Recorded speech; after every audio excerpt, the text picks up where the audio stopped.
नमो नमः मित्रों। आज हम लोग संस्कृत व्याकरण की क्लास में फिर से उपस्थित हुए हैं। तो हम लोग पिछले दिन में एते धत्ते ठस को पढ़ लिया था, इस सूत्र को पढ़ लिया था। इसके साथ साथ में वार्तिक भी इसमें पढ़ लिए थे। अच्छा दुहिन्याम उपसंख्यानम, फिर प्रादु प्रादु हो ढो ढे तैसेसु। और इसके बाद में हम लोगों ने पढ़ा अगली वार्तिक को ऋते ऋते च तृतीया समास से। अब आज अगली वार्तिक हम लोग पढ़ेंगे प्रवत्सतर कंबल वसनाड़ दशाम ऋणे। प्रवत्सतर प्रवत प्रवत्सतर प्रवत्सतर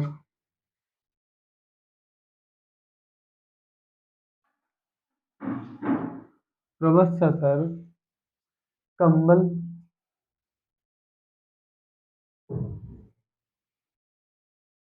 प्रवत्सतर कंबल और वसनाड़ वसनाड़ दशा नाम ऋणे। यहाँ पर नहीं आ रहा तो हम इधर लिख रहे हैं दशा नाम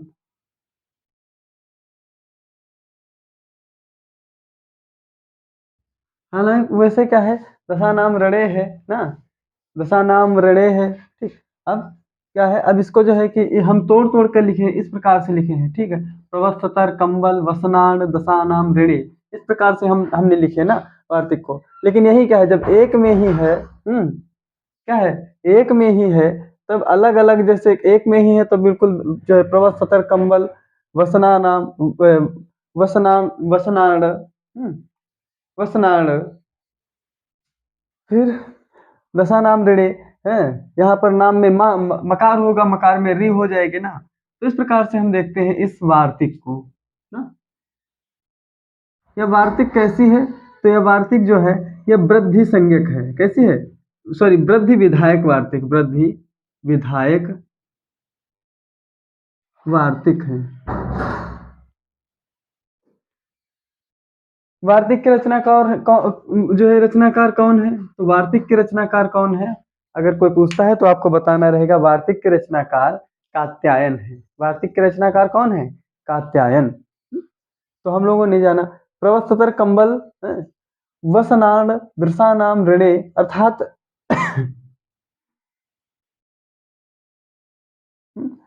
प्रा उपसर्ग पूर्वक ना, क्या बोलते हैं, प्रा उपसर्ग पूर्वक। अब इसके जो है जो है कि प्रा हुआ है, वत्सर हुआ है, क्या प्र हम्म, प्रा वत्सर कंबल वसन, और क्या है दशान। इनके साथ में क्या होता है, ऋण प्रत्यय, अगर ऋण जुड़ता है अंत में, अगर जो है कि ऋण आता है, तो क्या होता है, इनमें वृद्धि संज्ञा होती है। क्या क्या संज्ञा होती है, वृद्धि संज्ञा होती है। जैसे प्रा के साथ में अगर ऋण जुड़ता है, प्रा के साथ में अगर ऋण जुड़ता है, प्रा के साथ में अगर ऋण जुड़ गया, सॉरी, ऋण अगर जुड़ गया, तो क्या बन जाएगा, तो बन जाएगा प्र, यहाँ पर क्या है, अकार है, प आधी है, रा रा में जो है कि आ है। अगर प्रा लिखेंगे तो कैसे लिखेंगे, प धन र धन आ, इस प्रकार से लिखें। तो रा आ किस में जुड़ेगा, राम में, और जो है कि रा किस में जुड़ेगा, पा में। ठीक है, तो इस प्रकार से क्या बन जाएगा, प्र, और प्रा में क्या है, आ रहेगा, रा में क्या रहेगा, आ रहेगा, इधर क्या है, री है। अब री है तो हम लोग पुराने वाले ही सूत्रों को लगाएंगे ना। पुराने वाले सूत्रों को क्या लगाएंगे, तो पुराने वाले सूत्र वही स्थानांतरतमः। अब देखते हैं आ कहाँ का, आ कंठ देशी है, कहाँ का है, कंठ देशी है। और रिकार कहाँ है, ऋटुर खाना मूर्धा, कहाँ का है, मूर्धा का है। और हमको जो है वृद्धि संज्ञक सूत्र कितने, जो है कि वृद्धि संज्ञा वाले वर्ण कितने मिले हैं, तो 3 वर्ण मिले, आ मिला है, ए और ओ, ये 3 ही वर्ण हमको मिले हुए हैं। तो यहाँ पर मूर्धा वाला है, रिकार है, और कंठ का अकार है। तो दो रिकार की क्या होगी, रपर संज्ञा होगी, क्या होगी, रपर संज्ञा। और रपर होने से जो है कि इसमें जो है कि री के स्थान पर क्या हो जाएगा, आर हो जाएगा। क्या हो जाएगा, आर। अब दोनों के स्थान पर क्या होगा, आ, और री के स्थान पर क्या हो जाएगा, आर आदेश होगा। क्या होगी, इसकी वृद्धि हो जाएगी, वृद्धि होने पर क्या होगा, आर होगा, तो क्या हो जाएगा, प्रार। प्रार्धन रम ना। अब रा जो है कि अब किसको देख करके, रा क्या करेगी, जब हल को देखेगी तो हल को क्या देख करके, ड़कार को देख करके ऊपर चली जाएगी, तो इसका दूसरा रूप इस प्रकार से बनेगा, प्राणम। इस प्रकार से दूसरा बन जाएगा। ये तो इस प्रकार से दो रूप बन जाए, जो है कि दो सिद्धि हो जाएंगे। इस प्रकार चीज एक ही है, चाहे यह बोलो चाहे यह, ठीक है, सब कुछ एक ही। तो इस प्रकार से हम लोगों ने प्राणम सिद्ध कर लिया। इसके जो है कि संधि विच्छेद कर ली। अब दूसरा है वत्सतारणाम। वत्स वत्स वत्सरा, वत्सर धन ऋणम। अब आगे देखते हैं हम लोग।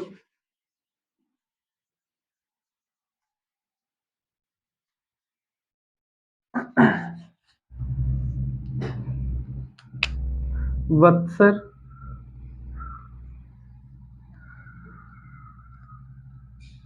वत्सतर है, वत्सर नहीं है, वत्सतर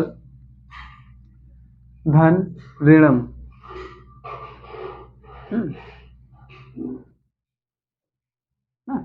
ऋणम, ठीक।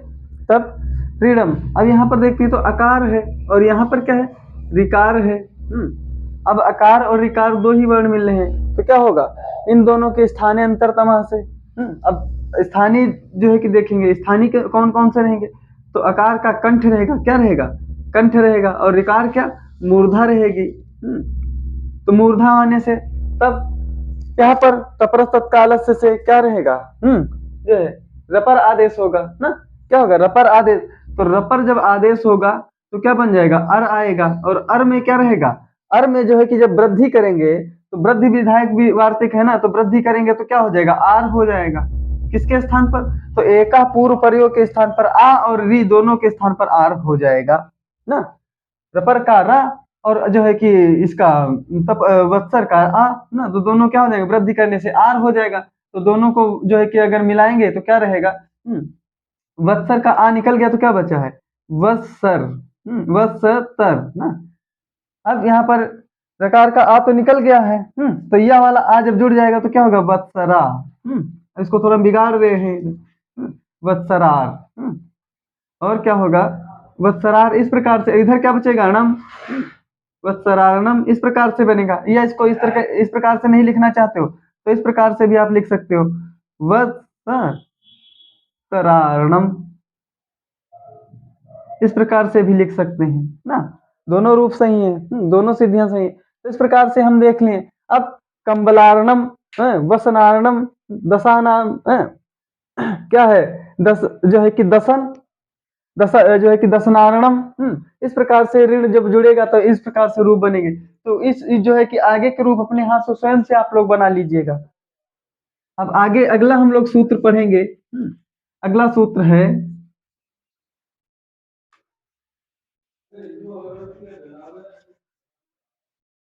यह हम लोगों ने वृद्धि जो है, वृद्धि विधायक वार्तिक देखी है। अब आगे का जो सूत्र रहेगा वह रहेगा उपसर्गा, क्या रहेगा, उपसर्गा क्रिया योगी। क्या रहेगा अगला सूत्र, उपसर्गा क्रिया योगी। उपसर्गा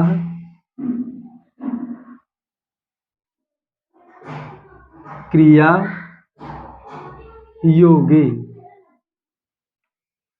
ना। उपसर्गा क्रिया योगी, यह कैसा सूत्र है, तो बताए हैं उपसर्ग संज्ञक सूत्र है। कैसा सूत्र है, उपसर्ग संज्ञक सूत्र है ना। कैसा सूत्र है, उपसर्ग, उपसर्ग संज्ञक सूत्र है।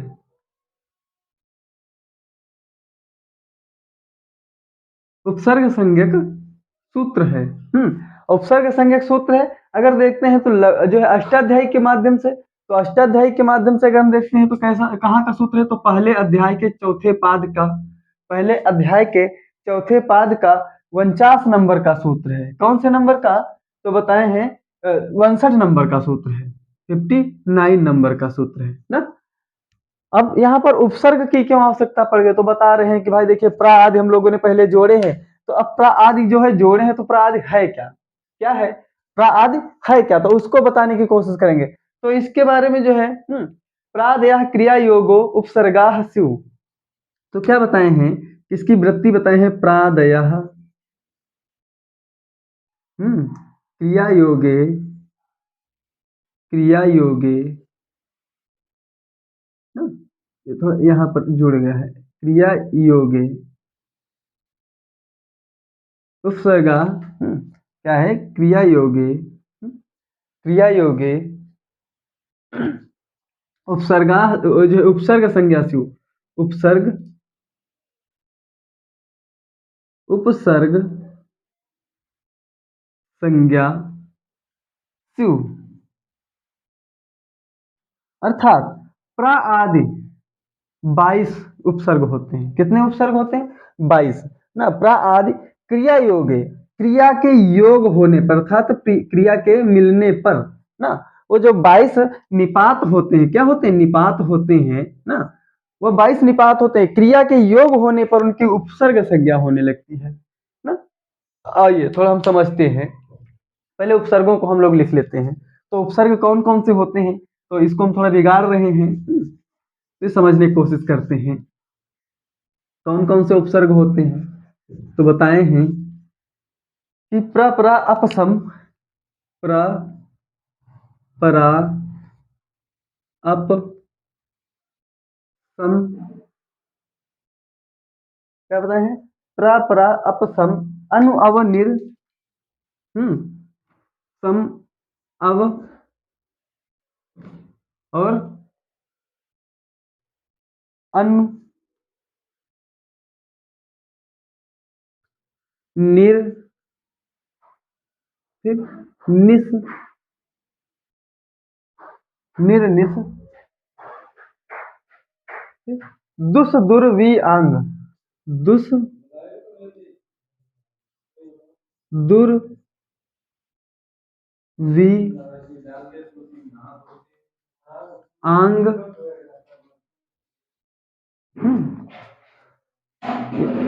यहाँ पर दुर दुस वी आंग, नी अधि अपि, नी अधि अपि, नी अधि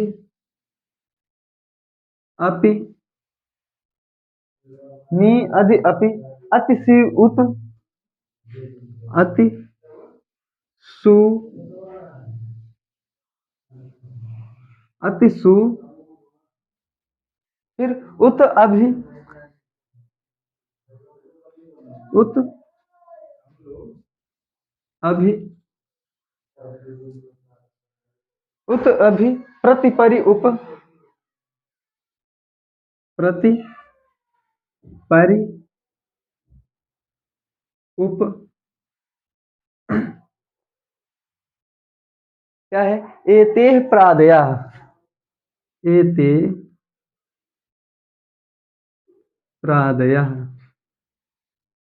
अर्थात अब यहाँ पर हम लोग देखते हैं कि क्या देखते हैं कि इन जो है कि यह कितने उपसर्ग हैं, तो यह 22 उपसर्ग हैं। कितने उपसर्ग हैं, तो बताए हैं 22 उपसर्ग हैं। कौन कौन से, तो हम लोग थोड़ा इनकी गणना करते हैं। प्रा, प्र परा अप सम अव अनु निर निस दुर दुस वी आंग, नी अधि अपि अति सु उत अभि प्रति परि उप, एते प्रादया कितने हैं, 1 2 3 4 5 6 7 8 9 10 11 12 13 14 15 16 17 18 19 20 21 और 22 उप, यह भी क्या है, यह भी प्रत्यय ही है। ठीक है, यहाँ तक, यहाँ से लेकर के ऊपर से लेकर के यहाँ से लेकर के और यहाँ तक क्या है, ये 22 प्रत्यय हैं ना? क्या है, सॉरी, ये क्या है, उपसर्ग है। 22 क्या है, उपसर्ग है ना। उप तक क्या है, प्रा से लेकर के उप तक जो भी है ये सब क्या है, ये 22 क्या है, यह उपसर्ग हैं। अब उपसर्ग कैसे हैं, तो बताते हैं कि अगर इनकी संज्ञा, मतलब ये ऐसे ही लिखे, प्रा लिखा है कहीं पर, तो उपसर्ग नहीं है। तब आप पूछोगे तो है क्या, अगर प्रा लिखा है तो क्या हम बोलेंगे इसको, तब अगर परा लिखा है तो यह क्या उपसर्ग नहीं है, अप लिखा है तो उपसर्ग नहीं है। क्यों? अभी आप बता, तो क्यों लिखा ऊपर क्रिया में कि उपसर्गा क्रिया योगे, कि अर्थात भाई ये सब उपसर्ग ही तो बताए जा रहे हैं, तो आप क्यों बता रहे हैं कि उपसर्ग नहीं? तो हम पहले आपको एक चीज बताना चाहता हूं कि जब कोई भी इस प्रकार से लिखा हुआ ना शब्द उपसर्ग नहीं कहलाता है, तब क्या कहलाता है?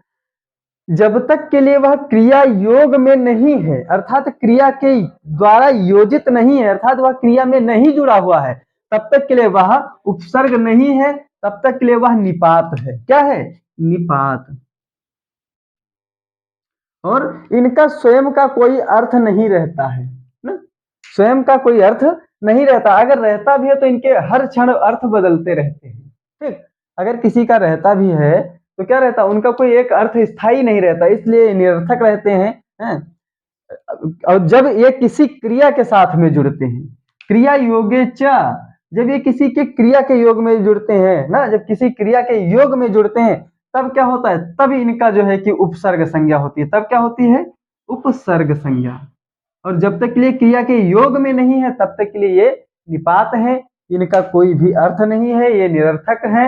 और अगर किसी का है भी तो उनका कोई एक अर्थ नहीं रहता, बहुत से अर्थ उनके निकल जाते हैं। तो इस प्रकार से उपसर्ग किसे कहते हैं? उपसर्ग उन प्रा आदि निपातों को कहते हैं जब किसी क्रिया के योग में हो जाते हैं, क्रिया के साथ जुड़ जाते हैं, तब वह उपसर्ग कहलाते हैं। और जब तक क्रियाहीन रहते हैं तब तक के लिए इनकी संज्ञा निपात रहती है। जब तक के लिए क्रियाहीन रहते हैं तब तक क्या उनकी संज्ञा क्या रहती है? निपात रहती है। और जब वही निपात किसी क्रिया के साथ में जुड़ जाते हैं तब वह उपसर्ग कहलाने लगते हैं। उनका बस इतना ही अंतर रहता है, क्या होता है उपसर्ग और क्या रहता है निपात ना, क्योंकि निपात और उपसर्ग में बहुत सारा कंफ्यूजन रहता है कि जिसको भी मन जगता है लोग जो है कि निपात भी बोल देते हैं उपसर्ग, लेकिन जब किसी क्रिया के साथ में जुड़ जाते हैं यह जो है कि 22 ना निपात, तब क्या होते हैं? उपसर्ग कहलाने लगते हैं। और जब तक के लिए क्रियाहीन, जैसे यहाँ पर प्रा लिखा है, प्रा है, अप है, सम, अब, अनु, निर, निस, दुर, दु, दुस, दुर, वी, अंग, नी, अधि, अपि, अति, सु, उत, अभि, प्रति, परि, अप, प्रति, परि, उप आदि जो है ये सब क्या है? यहाँ तक सब निपात है। लेकिन जब यही प्र आदयाह ना, आदि आदि के साथ में जब प्रा जुड़ गया है तो क्या हो गया है? यहीं पर से क्या हो गया? उपसर्ग प्रारंभ हो जाता है। जब कोई भी किसी के साथ में जुड़ जाता है, जब कोई भी शब्द किसी क्रिया के जो है कि आदि में जुड़ जाता है, और जो है कि जब जुड़ जाते हैं क्रिया के साथ में तब यह उपसर्ग कहलाते हैं। लेकिन अब एक बात आती है कि एक क्रिया के साथ में कितने उपसर्ग जुड़ सकते हैं? तो वैसे प्रायः अगर हम देखते हैं तो अक्सर एक ही उपसर्ग जुड़ जाता है, लेकिन कहीं कहीं पर दो रहते हैं और कहीं कहीं पर दो से भी अधिक उपसर्ग जुड़ जाते हैं क्रिया के साथ में। क्या होता है? कहीं कहीं तो प्रायः तो एक ही मिलता है उपसर्ग ना, और कहीं कहीं क्या होता है? एक के साथ में अनेकों उपसर्ग जुड़ जाते हैं, 2 हो जाए, 3 हो जाए, 4 हो जाए, 5 भी हो सकते हैं। और यह उपसर्ग सदा क्रिया के पहले जुड़ेंगे, ना कि अंत में। अगर क्रिया के पहले जुड़ते हैं, ये कहाँ जुड़ेंगे? ये क्रिया के आदि में जुड़ेंगे। कहाँ जुड़ेंगे? क्रिया के आदि में जुड़ेंगे। कहाँ? अब देखते हैं कि हमारा जो है कि संस्कृत जो है कि 2 भागों में है। नंबर 1 लौकिक संस्कृत, नंबर 2 वैदिक संस्कृत, या पहले वैदिक समझ लेते हैं फिर लौकिक समझ लेते हैं।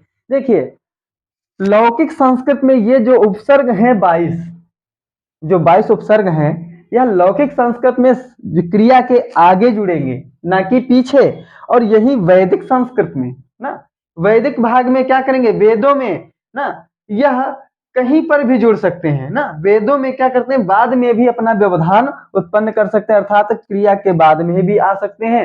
और ये क्या कर सकते हैं? वहां पर अपना जो है कि व्यवधान दिखा सकते हैं। अर्थात वैदिक में ये कहीं पर भी आ सकते हैं, प्रारंभ में भी आ सकते हैं और अंत में भी आ सकते हैं। लेकिन लौकिक में कहाँ आएंगे उपसर्ग? तो लौकिक में जो उपसर्ग हैं यह क्रिया के पूर्व में ही जुड़ेंगे। तो हम लोगों ने उपसर्गाह क्रिया योगे, जो कि अष्टाध्यायी के क्रम से पहले अध्याय के चौथे पाद के 59 नंबर का सूत्र है। किस नंबर का सूत्र है? तो बताए 59 नंबर का सूत्र है। और यह सूत्र कैसा है? तो उपसर्गाह क्रिया योगे, अर्थात उपसर्ग कहलाते हैं कब? जब क्रिया के योग में होते हैं। निपात वह जब उपसर्ग कहलाते, जब क्रिया के योग में निपात हो जाते हैं तब वह उपसर्ग कहलाते हैं। और यह सूत्र कैसा है तो बताया है उपसर्ग संज्ञक सूत्र है। कैसा सूत्र है? उपसर्ग संज्ञक सूत्र है। यहाँ पर जो भी बोला जा रहा है इनको ध्यान से लिखिएगा, क्योंकि जो भी बोलते यहाँ पर बहुत से ऐसे प्रश्न हैं कि उपसर्ग कितने हैं तो 22 उपसर्ग हैं ना, या निपात कितने, निपातों की संख्या कितनी बताई गई है लघु सिद्धांत कौमुदी में? 22 बताई गई है। अगर पूछते हैं कि यह उपसर्ग जो है वेदों में, अगर हायर या फिर यूजीसी का अगर पेपर देते हैं तो वहां पर प्रश्न पूछा जा सकता है कि वेदों में उपसर्ग कहाँ जुड़ सकते हैं, तो वेदों में आदि में तो जुड़ते हैं, अंत में भी जुड़ सकते हैं, व्यवधान कहीं पर भी अपना वह प्रकट कर सकते हैं। समझ रहे हैं? व्यवधान होने पर प्रयुक्त होते हैं, कहीं पर भी मतलब जो है कि अंत में भी जुड़ सकते हैं। तो इस प्रकार से अब अगला है, यह उपसर्गा क्रिया योग्य सूत्र कैसा सूत्र है? तो उपसर्गा क्रिया योग्य जो सूत्र है उपसर्ग संज्ञक सूत्र है ना। तो इस प्रकार से हम लोगों ने देखा, और जो है अब इसमें कुछ नहीं ज्यादा विशेष रह गया है बताने को। तो आइए अब हम लोग अगला सूत्र देखते हैं। तो अगला सूत्र है भू आदयो धातवा, क्योंकि अब उपसर्ग तो हम लोगों ने देख लिया, लेकिन अब क्या है, क्रिया क्रिया बार बार हम लोग पढ़ रहे हैं, तो अब जानते हैं कि क्रिया क्या होती है ना। क्योंकि हम लोग उपसर्ग तो पढ़ लिए, लेकिन अब क्रिया बार बार है, क्रिया योगे क्रिया योगे क्रिया, आखिर है क्या क्रिया? तो हम लोग क्रिया को पढ़ेंगे। तो क्रिया किसे कहते हैं?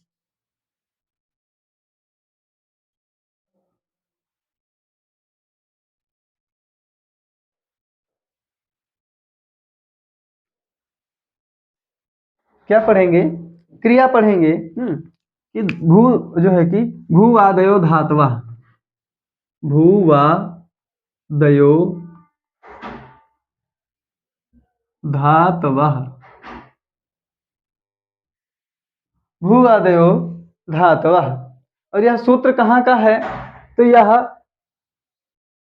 अष्टाध्यायी के पहले अध्याय के तीसरे पाद का पहले नंबर का सूत्र है। कहाँ का है? अष्टाध्यायी के तीसरे पाद के, और जो है पहले नंबर का सूत्र है, क्या है? भूवादयो धातवः।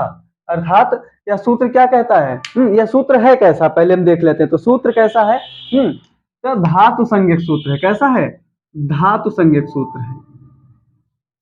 धातु संज्ञक सूत्र है। कैसा सूत्र है? तो धातु संज्ञक सूत्र है। हाँ, धातु संज्ञक सूत्र है। तो क्या बताता है कि भूवादयो धातुआ, क्या बताता है? धातु संज्ञक सूत्र हम है। अब धातु क्या रहती है? जो भू आदि धातु होती है, पठ आदि धातु जो है कि पठ आदि जो रहते हैं वो सब क्या रहती है? धातु रहती है। अगर हम कहीं पर देखते हैं, अगर हम जैसे साहित्य आदि पढ़ते हैं तो वहां पर क्या रहता है? लिखा रहेगा भू, और भू के ऊपर ऐसे लगा रहेगा, जो यह चिन्ह लगा रहता है, अंडर रूट रहता है, तो यह जो चिन्ह रहता है, इस चिन्ह किसका रहता है? धातु का चिन्ह रहता है। किसका? धातु का चिन्ह रहता है कि अब भाई धातु है, इसके पहले जो जोड़ेंगे वह उपसर्ग रहेंगे, हैं, और इसके बाद में जो जुड़ेंगे वो क्या रहेंगे? वो प्रत्यय रहेंगे ना। क्या रहेंगे? प्रत्यय रहेंगे। और पहले जुड़ेंगे सब क्या रहेंगे? उपसर्ग रहेंगे, और इसके अंत में जो जुड़ेंगे क्या रहेंगे? प्रत्यय रहेंगे। ये आपको साहित्य में पढ़ने के लिए बहुत जगह मिल जाएगा। तब इन्हें क्या कहते हैं? भू आदयो जो है कि भू आदयो धातवा, अर्थात भू। अब यहाँ पर वा जो लिखा हुआ है, भू तो हम लोगों ने समझ लिया कि भू आदि को जो है कि धातवा धातु कहते हैं, लेकिन वा किस लिए आया? तो कुछ विद्वानों ने बताया है कि जो यहाँ पर वा आया है वह मंगलार्थक है। क्या है? मंगलार्थक है। कैसा है? मंगलार्थक है। मंगल के लिए आया है कि यहाँ पर धातु आदि, धातु का मतलब होता है ब्रह्मा, ठीक है। धातु धातवा, बहुत से ब्रह्म है ना। बहुत से ब्रह्म मतलब बहुत से ब्रह्म कितने? भाई अगर हम आकार देखते हैं तो यहाँ पर क्या है? ब्रह्म तो एक ही है ना, लेकिन क्या है? उनके कई रूप हैं ना? कितने हैं? कई रूप हैं। जैसे कि हम लोगों ने पिछले दिनों में पढ़ा कि भगवान जो है कि दशावतार के, फिर उसके बाद में जो है कि ऐसे नहीं अगर जोड़ते हैं तो ब्रह्मा विष्णु महेश तीन है, और तीन को हम लोग क्या कहते हैं संस्कृत में? कितने वचन में रखेंगे? बहुवचन में रखेंगे। एक सत्व गुण है, एक रजस है, एक तमस है ना। तो इस प्रकार से हम लोग जो है कि तीन प्रकार से धातु, अर्थात तीन प्रकार के ब्रह्मों को हम लोगों ने जाना। क्योंकि देखिए जब भी हम लोग पूजा अर्चना करते हैं तो बस तीन ही देवताओं की अक्सर करके पूजा होती है, या तो ब्रह्मा की करते हैं, या तो विष्णु, या उनके कहीं कोई रूप की पूजा करेंगे, या फिर शिव, या फिर उनके जो है कि किसी चिन्ह की ना, या शिवलिंग की। अर्थात लिंग का मतलब होता है चिन्ह। लिंग का मतलब क्या होता है? संस्कृत जो है कि भाषा में लिंग का मतलब क्या होता है? चिन्ह, ठीक है। या जो है कि जो शिव का जो भी चिन्ह रहेगा उसकी हम पूजा करेंगे, या फिर जो है कि है ब्रह्म की, या फिर विष्णु की, विष्णु के कई उनके अवतार हैं उनकी पूजा करेंगे, या फिर जो है कि शिव है उनके कई अवतारों की पूजा करेंगे। तो इस प्रकार से बहुत से रूप जो है बनाए हैं अपने देवताओं ने, ठीक है, जो जिसको अच्छा लगता है वो उसकी पूजा करता है ना। तो इस प्रकार से जो भू आदि है जो हुए हैं वह मंगलार्थक, वह मंगल आदि करने वाले देवताओं के लिए हैं। धातु, धातु मतलब होता है ब्रह्म, ठीक है, वह ब्रह्म आदि जो भी ब्रह्म है ना, और कैसे ब्रह्म है, जो कई रूपों में है, कई रूपों में है, वह मंगल करें, वह मंगलार्थक रहता है ना, क्योंकि वाग अर्थाभि संपृक्तो वाग अर्थ प्रत्यय जगता पितरो वंदे पार्वती परमेश्वरो। अब देखिए रघुवंश में इन्होंने क्या किया है, कालिदास ने वा से ही प्रारंभ किया है। अगर राम जो है कि रामचरितमानस के अगर वर्णा नाम संघा नाम आदि जो पढ़ेंगे हम श्लोकों को, तो वा से ही प्रारंभ होता है ना। देखिए बहुत से ग्रंथों का प्रारंभ वा से होता है ना। तो क्या होना, वा का मतलब यहाँ पर वा ही स्वयं स्वयं से ही मंगलवाची है। जैसे आ है ना, आ है, ये क्या है, मंगलवाची है, अथ जुड़ जाता है ना, अथ क्या रहता है, अथ मंगलवाची शब्द हो जाते हैं ना। आ वर्ण क्या है, वा वर्ण कैसा है, मंगलवाची, आ वर्ण कैसा है, मंगलवाची, और का वर्ण कैसा है, मंगलवाची, ये सब कैसे हैं, ये सब मंगलवाची है ना। ये अगर वर्ण अगर हम बोल देते हैं तो मंगलाचरण करने की आवश्यकता नहीं, जैसे कि कह कश्चित कांता विरह गुणनाश गुरुना स्वाधिकारात् प्रमत्ता, अर्थात इस प्रकार से जो है कि का आदि जो है कैसे हैं। अब जो है कि का, अब हम लोग वेद सूक्त जैसे पढ़ते हैं तो उसमें लिखा है उसमें जो है कि का संज्ञक प्रजापति के लिए कहा गया, कस्मै देवाय हविषा विधेम, अर्थात का संज्ञक जो प्रजापति हैं उनके लिए ही हम जो है कि हविषा हवि आदि का जो विधान करते हैं, विधान करना चाहिए। तो यहाँ पर का और वा आ जो है ये जो वर्ण रहते हैं कैसे मंगलवाची हैं ना। तो यहाँ पर हम लोगों ने साहित्य भी थोड़ा जान लिया, लेकिन क्या है यहाँ पर वा को कुछ विद्वानों ने क्या किया है, मंगलार्थक माना है। और भू आदि धातवा, भू आदि क्या रहती है, धातु रहती हैं। और ये कितनी रहती हैं, तो अगर देखते हैं तो धातु पाठ में हम लोगों ने लगभग 2000 के करीब में जो है कि हम लोगों ने धातु देखी है। तो अगर जो है कि 10 गणों में रहते हैं, कितने गणों में, 10 गणों में रहते हैं। तो पहला गण भू जो है कि भुआदि गणी है। अगर भुआदि गणी में हम देखते हैं तो लगभग 1035 के करीब में, 1035 के करीब में क्या रहती हैं, भुआदि धातु हैं। कितनी है, भुआदि धातु कितनी है, लगभग 1035 के करीब में, लगभग में। तो क्या है, वह भुआदि गणी है। फिर उसके बाद में सब गणों में है, लगभग 10 गण है। 10 गण है, 10 गणों में भुआदि गणी है, अदादि गणी, जुहोत्तादि गणी, तनादि गणी, रुधादि गणी आदि जो है कि गण है। तो 1035 धातुएं किसमें बताई गई हैं, भुआदि गणी में। तो भू आदि के अंतर्गत आने वाली हैं, जैसे पा हुआ, पा पीने के लिए, खाद खाने के लिए, पच पचाने के लिए, ये सब धातुएं हैं। ठीक, तब धातुओं की हम लोग बाद में चर्चा करेंगे, क्योंकि अब इतना तो हम लोग जान लिए किसे धातु कहते हैं ना। धातु किसे कहते हैं, तो धातु बताए भू आदि को हम लोग धातु कहते हैं। पट हुआ, गम हुआ, पढ़ हुआ ना, समझ रहे। फिर जो है कि लिख हुआ, समझ रहे। फिर क्रीड हुआ, क्रीड मतलब खेलना होता है ना। तो इस प्रकार से हम लोगों ने धातुओं को देख लिया है। वाह का कुछ विद्वानों ने यहाँ पर क्या बताया है कि मंगलवाची है ना। अब धातु के लिए मंगल, अर्थात धातु मतलब ब्रह्म भी होता है ना। धातु का मतलब बीज, बीज मतलब कौन, ब्रह्म। और ब्रह्म ही क्या है, सृष्टि का बीज है। हम लोग व्याकरण के साथ साथ में इसको भी देखते चलते हैं, ईश्वर का भी नाम लेते चलते हैं। फिर अगला जो है कि सूत्र है, इसमें बताया गया, इनकी वृत्ति बताए हैं कि क्रियावाचिनो भ्वादयो धातु संज्ञा स्यु। क्रियावादिनो ना, क्रियावादी, जैसे क्रियावादी हैं, जैसे गच्छति, क्या है, गच्छति ना, पठति ना, ये सब क्रिया है। क्या है, जाता है, पढ़ता है, खादति, खादति। फिर क्रीडति आदि सब क्या है, क्रियाएं हैं ना। और ये क्रियाएं, ये सभी क्या है, ये क्रियाएं हैं। जब अंत में इनके तिप तस झी आदि प्रत्यय जब जुड़ जाते हैं ना, तब वो सब क्या हो जाती हैं, जब धातु से ना। अब इसमें देखते हैं तो इसमें जो है कि ये क्रिया, ये क्या है, क्रिया है। अब हम देखते हैं, थोड़ी देर पहले थोड़ा और रुक लेते हैं, क्या है, क्रियाएं हैं। क्योंकि क्रियाएं कैसी, गच्छति जाता है, गमन अर्थ में क्रिया है। फिर पठति पढ़ता है, पढ़ने अर्थ में क्रिया है। खादति खाता है, खाने के अर्थ में क्रिया है। क्रीडत खेलता है, उसके उसके जो है कि अर्थ में क्रिया है। अब यहाँ पर देखते हैं तो गच्छ में जो है कि गम धातु है, कौन सी? गम धातु है। और तिप प्रत्यय है ना। तिप प्रत्यय होने से क्या हुआ है? गम धातु से तिप प्रत्यय होने से क्या हुआ? गच्छति क्रिया बनी है। और इसमें पठ धातु से ना, पठ धातु से तिप प्रत्यय जुड़ा हुआ है। तो क्या हुआ है? पठति क्रिया जो है कि क्रिया बनी है। इधर क्या है? धातु है ना, और इधर क्या है? क्रिया है ना। फिर खाद धातु है यहाँ पर। खाद धातु है, और खाद धातु से क्या हुआ है? तिप प्रत्यय जुड़ने से क्या हुआ है? खादति बना है। फिर इधर क्रीड धातु है ना, कौन सी धातु है? क्रीड धातु है, और इसमें तिप प्रत्यय जुड़ने से क्या हुआ है ना? क्रीडत बना हुआ। इसी प्रकार से देखिए कि बहुत सारे रूप जो है कि या बीच में धातु है, पीछे जो है कि सॉरी प्रत्यय जुड़े हैं, क्रिया नहीं, यहाँ क्या है? प्रत्यय ना, ये प्रत्यय जुड़े हैं। तिप जो है कि तिप आदि प्रत्यय जुड़े हैं ना। अब इसे धातु जुड़े हैं। अब धातु प्रत्यय दोनों मिलकर के क्या बनती हैं? क्रिया रूप बनती हैं। क्या बनती है? क्रिया रूप बनती है ना। ऐसे हम किसी को क्रीड नहीं कह सकते हैं ना, जैसे कि राम ना। अब क्या रहता है कि जैसे कि अब जैसे मान के चलिए खेल है ना, तो खेल मतलब क्या खेल है हम नहीं जानते हैं। तब उसमें जब आगे बाद में रहा रही है या था थी थे ना है ना, या फिर ताती ते आदि हम जब जोड़ते हैं, हिंदी में अगर देखते हैं ना, क्या करता है? जैसे खेल धातु है, तो खेल का मतलब हम क्या कर समझ सकते हैं? कुछ नहीं। तो उसमें रहा है जोड़ दिए ना, या रहे थे, रही है ना, या रहेंगे है, या खेलेंगे, समझ रहे हैं? तो इस प्रकार से जोड़ेंगे, या खेलता था हाँ, या खेलेगा। इस प्रकार से जब जोड़ेंगे ना, तब जाकर के निकलेगा कि हाँ कोई खेलता था या खेलेगा ना। इस प्रकार से अर्थ बाद में निकलते हैं। लेकिन अगर खेल ही हम बोल देते तो खेल से कुछ नहीं समझ में आता है ना। तब ये क्या रहता है? ये धातुएं हैं, और धातुओं के साथ में क्या रहते हैं? जब प्रत्यय जुड़ते हैं तो क्या बनती है? क्रियाएं बनती हैं।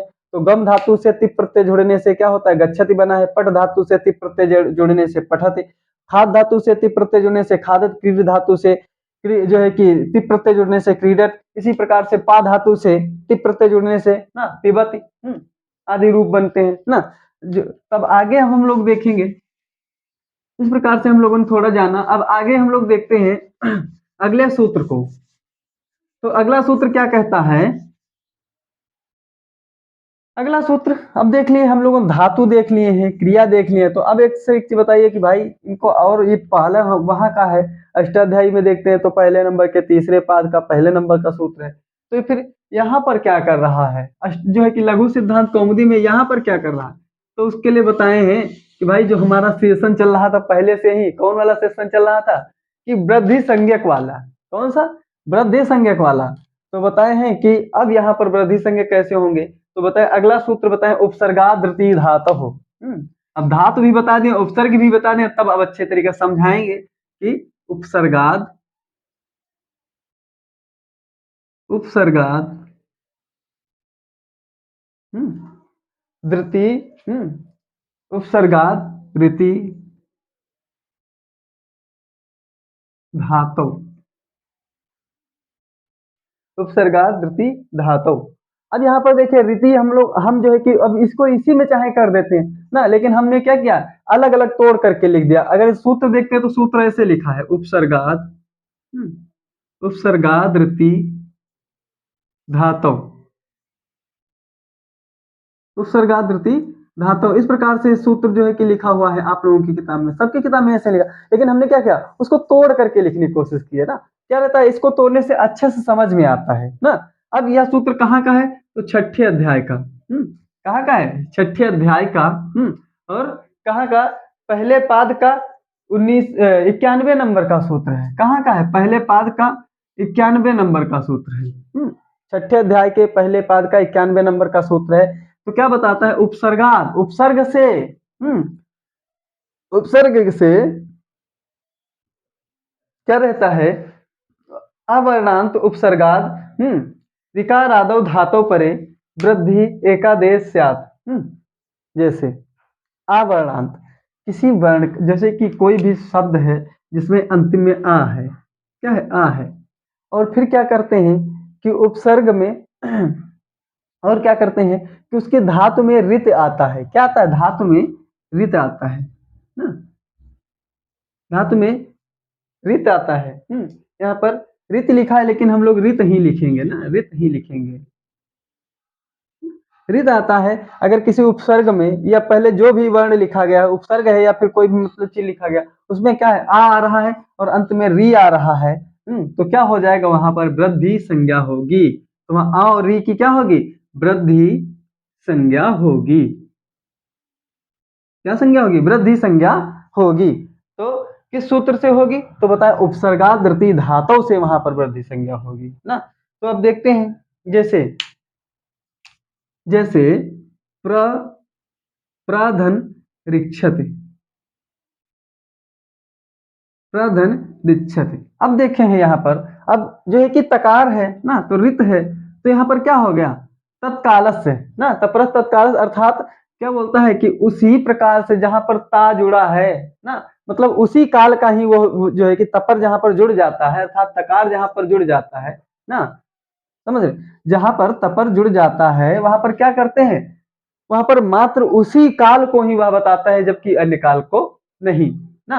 और रपर क्या बताता है ना, तो उरण रपरा जो सूत्र रहता है, और रपर क्या बताता है कि भैया देखिए रिकार का यहाँ पर अर हो जाता है। क्या होता है? उरण रपरा सूत्र से रिकार का क्या होता है? अर हो जाता है ना, अर हो जाता है। लेकिन जब इसका दीर्घ, जब इसकी वृद्धि संज्ञा होगी तो क्या होता है? यही अर क्या हो जाएगा? आर हो जाएगा।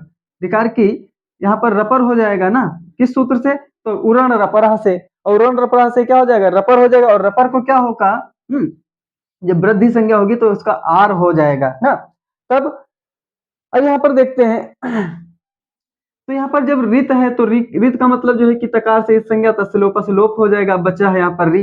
तो क्या है, आ के बाद में अगर री आती है, और यहाँ पर प्रा में देखते हैं तो रा में आ निकलता है, आ के बाद में अगर री आती है तो उसकी रपर संज्ञा होगी। री की क्या होगी? रपर संज्ञा। और रपर को जब वृद्धि आदेश होगा ना, तो क्या हो जाएगा? आर होगा। क्या होगा? आर होगा। तो कैसे आर होगा? तो अब देखते हैं, तो यह जो है कि कंठ स्थानीय अंतर तमा से अगर हम देखते हैं ना, सूत्र लगाते हैं तो क्या रहेगा? यहाँ पर आ कंठ स्थानीय है और रिकार कहा कि मूर्धा स्थानीय है। कहाँ का है? मूर्धा स्थानीय। तो मूर्ध स्थानीय और जो कंठ स्थानीय दोनों को जब मिला देंगे तो क्या हो जाएगा? आर हो जाएगा।